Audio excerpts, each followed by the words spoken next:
This video depicts fragments from 2 oral examinations on psychometrics. Don't worry, you don't need to know anything about psychometrics. The point is that the first student is clearly failing, while the second student is only barely passing.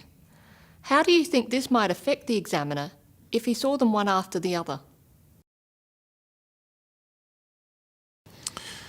Okay, so we've discussed validity theory. Let's move on to reliability theory. What are the 3 main theories in respect of psychometrics? Classical test theory, item response theory, and There is a third one.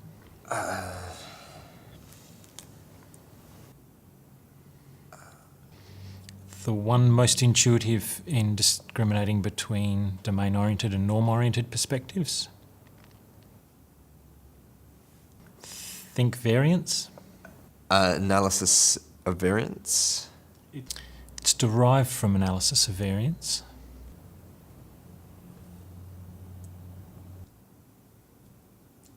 Generalizability theory. Yes, of course, sorry. Okay. If you calculate reliability analyses in classical test theory, what is your perspective? What do you mean? Is it domain-oriented or norm-oriented? Domain-oriented. And why is that? Because it's often used for domain-dependent skills. That's something completely different. That's more of a validity issue. So which one is it? Norm-oriented? That's the one that's left. Why is it norm-oriented? Because it's based on a test-retest correlation? Yes. So why is that norm-oriented?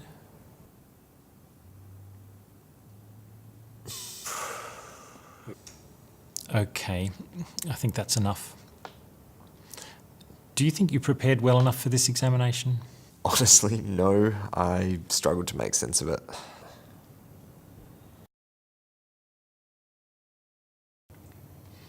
Okay, we've discussed validity theory. Let's move on to reliability theory. What are the 3 major theories in respect to this for psychometrics? Classical test theory, item response theory, and generalizability theory.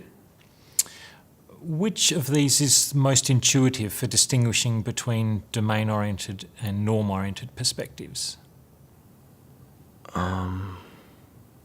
Classical test theory, Why is that?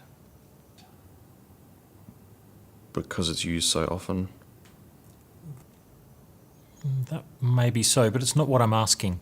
Which is the more intuitive in distinguishing between a domain-oriented and a norm-oriented perspective?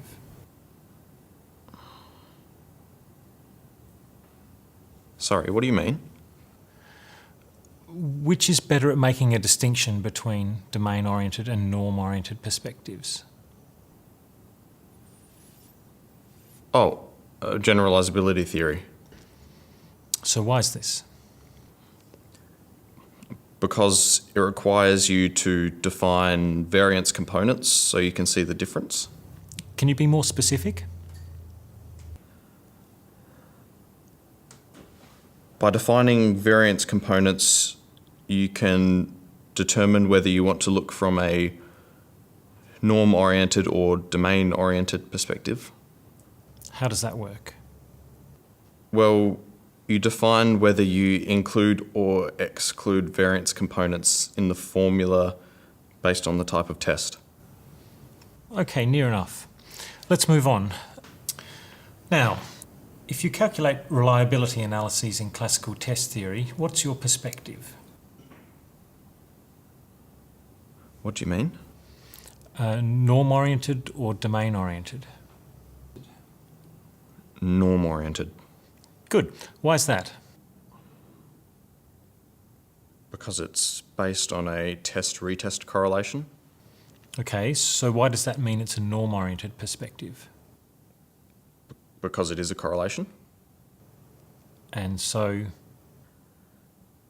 A correlation is between 2 variables and therefore norm-oriented.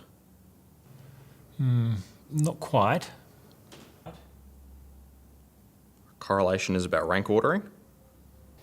And so,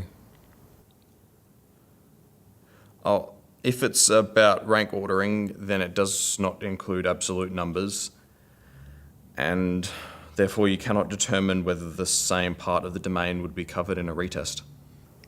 yeah, close enough. So the solutions for this problem are? Incorporate 95% confidence intervals, which gives you a better estimate of the false positive and false negative decisions. Does classical test theory give you the tools for this? Yes, I guess it can. Good. Well done.